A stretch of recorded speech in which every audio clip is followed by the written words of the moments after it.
The 8 levels of starting a business. The domain name costs $12. You buy it at $11.40 on a Tuesday night, still in the clothes you wore to a job you're about to quietly resent for the next 18 months. Nothing changes the moment you click purchase. No music swells. You just close the laptop and go to bed like it was any other Tuesday, because it was. This is where it starts. Level 1, 0 revenue. You have an idea and a domain and nothing else. The website is 3 pages, built at midnight over 2 weeks, held together by a template you didn't fully customize because you ran out of energy before you ran out of ideas. You tell exactly 2 people. Not because you're private. Because saying it out loud to more than 2 people would make it real in a way you're not ready for yet, real enough to fail in front of witnesses. You spend $340 on a logo from a freelancer you found online, money that used to be grocery money, now spent on a symbol for a business that has made exactly $0.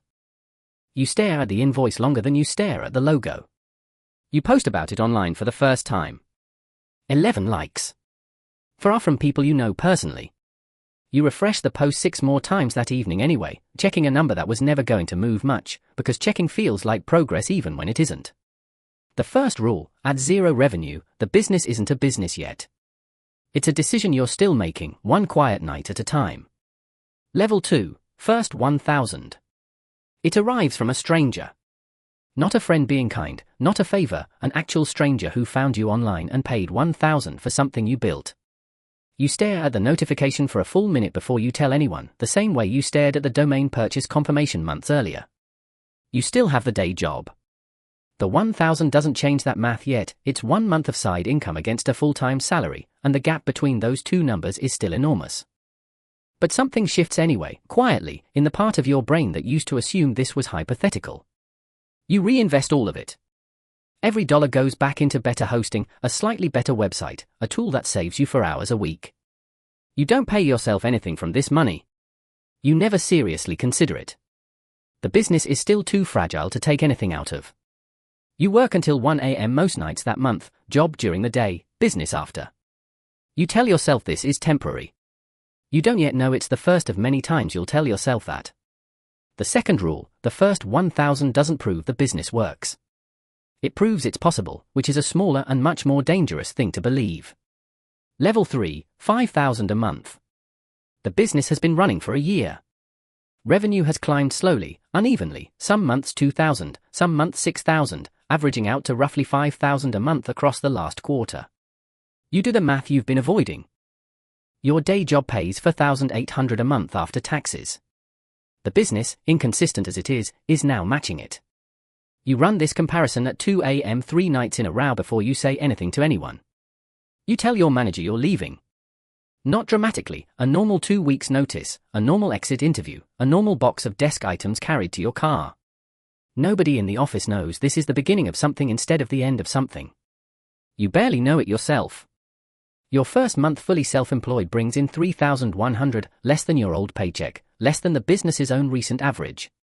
The volatility that used to be background noise is now the entire foreground of your financial life, and there's no salary underneath it to catch you anymore. The third rule, 5,000 a month is enough to justify the leap and not quite enough to make the leap feel safe. You jump anyway, because waiting for safe would mean waiting forever. Level 4, 15,000 a month. 18 months after quitting, revenue stabilizes around 15,000 a month, with real ups and downs but a floor that's finally higher than your old salary ever was. You hire your first person, not an employee yet, a contractor, $28 an hour for 15 hours a week to handle the parts of the business that used to eat your evenings. Handing over control feels worse than the first invoice bounce ever did. You rewrite her instructions for times before you send them, terrified of losing quality you built entirely by hand. You raise your prices for the first time since launch. Revenue drops for 6 weeks as some customers leave. Then it climbs past where it started because the customers who stayed are paying more and complaining less. You learn something that no amount of planning could have taught you: pricing is a decision, not a fact, and you'd been treating it like a fact for a year and a half. You take your first real vacation since starting, 4 days, no laptop. You check your phone 40 times a day anyway, out of habit rather than necessity, because the business now runs slightly without you and you haven't fully believed that yet. The fourth rule, 15,000 a month, is where the business stops being entirely you and starts becoming something you manage instead of something you personally perform. Level 5, 40,000 a month. 3 years in. You have 2 contractors and 1 part-time employee. Monthly revenue averages 40,000, expenses eat roughly half of it, and what's left is more than your old salary times 3. You get your first real tax bill as a business owner, not the manageable quarterly estimate you'd been paying, but a true reconciliation that makes you understand, in a way nothing else could, why every founder you've talked to mentions their accountant before they mention their product. A competitor launches with more funding and better marketing than you'll ever have access to. You watch their growth for 2 weeks with a knot in your stomach before you realize their existence doesn't actually change your numbers. It just changes how you feel about your numbers, which turns out to be a completely different problem than the one you thought you were having. You hire a real accountant, not a software subscription, $450 a month.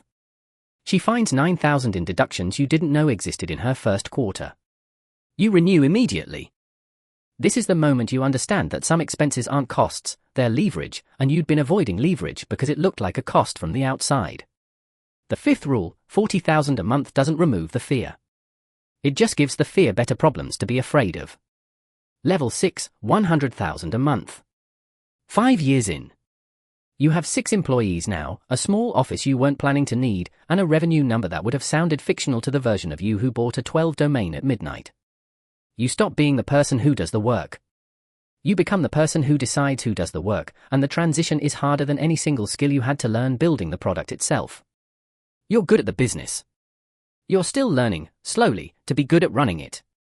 A key employee quits with 2 weeks' notice, taking institutional knowledge with her that isn't written down anywhere because you never thought to write it down while you were the only one who needed it. You spend a stressful month rebuilding processes that used to live only in her head, and yours. You turn down a partnership deal worth $80,000 upfront because the terms would have quietly cost you control of decisions you're not willing to hand over yet. Money that size used to be unimaginable. Now it's just one input in a decision that has other inputs that matter more. The 6th rule, 100,000 a month, is where the business finally requires less of your hands and more of your judgment, and judgment turns out to be the harder skill by far. Level 7, 500,000 a month. 7 years in. 22 employees. A revenue number you don't say out loud at dinner parties, not from humility exactly, more because saying it changes the conversation in ways you've learned to avoid. You get an acquisition offer, unsolicited, from a company 3 times your size. The number is large enough to change your entire life. You spend 6 weeks in due diligence conversations, lawyers on both sides, spreadsheets you didn't know existed a month earlier, before deciding the timing isn't right and walking away from a number most people will never be offered once. You realize, somewhere in that 6 weeks, that you've stopped checking your personal bank account daily. The business has its own accounts, its own rhythms, its own problems entirely separate from your personal finances, which have quietly become fine without requiring your daily attention anymore. You think, briefly, about the version of you who refreshed a social media post 6 times in one evening for 11 likes. You don't feel superior to him.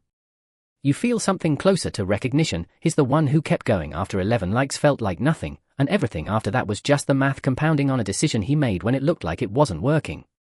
The 7th rule, 500,000 a month, doesn't feel like the number sounds. It feels like problems that are simply bigger, attached to a life that otherwise looks a lot like anyone else's. Level 8, the exit. 9 years after the domain purchase, you sell the business. The number is 7 figures, life-changing by any reasonable measure, arrived at after months of negotiations, lawyers, and a due diligence process that examined 9 years of decisions you barely remember making individually. You sign the final document on a Tuesday, an ordinary one, the same kind of day the entire thing started on 9 years earlier. No music swells this time either. You close the laptop and sit in the quiet of a business that no longer belongs to you, feeling less like triumph and more like the specific and showy sensation of finishing something that took longer than anyone watching from outside ever understood. You think about the 340 logo, the 4 midnight likes from strangers, the 11th refresh of a post that never moved much, the 2 people you told at the very beginning because telling more felt too dangerous. None of those moments felt like progress while they were happening. All of them were. The 8th rule, the exit isn't the reward for the idea. It's the receipt for 9 years of ordinary Tuesdays nobody else was watching closely enough to notice mattered. Somewhere right now, someone is buying a 12 domain at midnight, still in the clothes from a job they're about to quietly resent for the next 18 months. Nothing will change the moment they click purchase. No music will swell. They'll just close the laptop and go to bed like it was any other Tuesday, because it was, and it's coming for them right now, whether they know it yet or not.